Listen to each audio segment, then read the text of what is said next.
So today's topic is Echinodermata. So Echinodermata habitat is mostly they are marine animals. They are free living animals like starfish, brittle stars, sea urchins, sea cucumbers. All these are comes under these Echinodermata. Level of organization is organ system level of organization. Symmetry here it is larva stage bilateral, adult pentamerous radial. So that means it's a very important. Larva is bilateral symmetry, whereas the adult stage like starfish if you are taken, it is cut into the equal parts in 5 directions.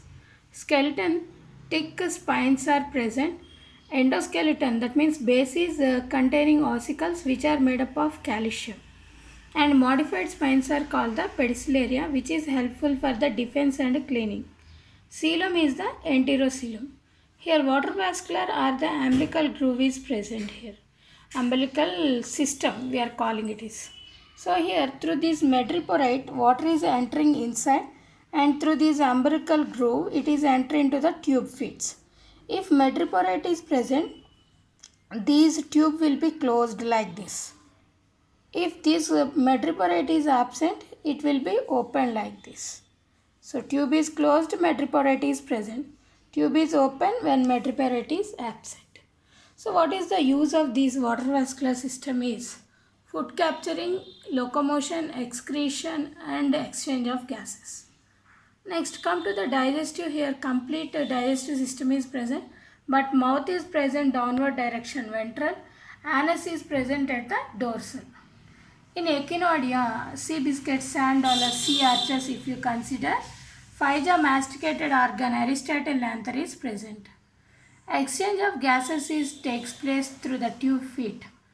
Arc local respiratory tree in sea cucumber, papillae is present in dermal band. Circulation, open type of circulation.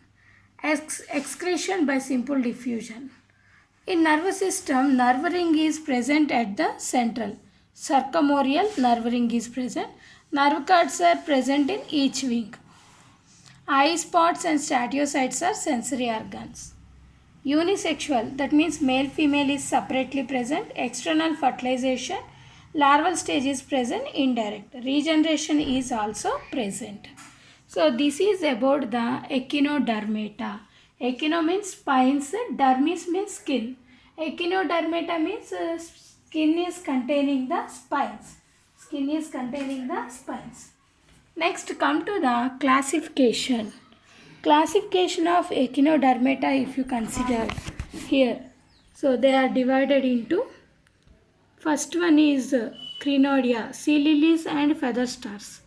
Sea lilies and feather star. Feather star antedon and the neomane. And feather stars, there are two types, Polycretus and Bathycretus. And next one is the Asteroidea, starfish, Ophioidea, brittle stars, Echinoidea, sea arches, heart arches, sea biscuits, sand dollars, all these. Holothuriid, sea cucumber, Cucumeria. So these are the different classes of Echinodermata. So this is about the Echinodermata.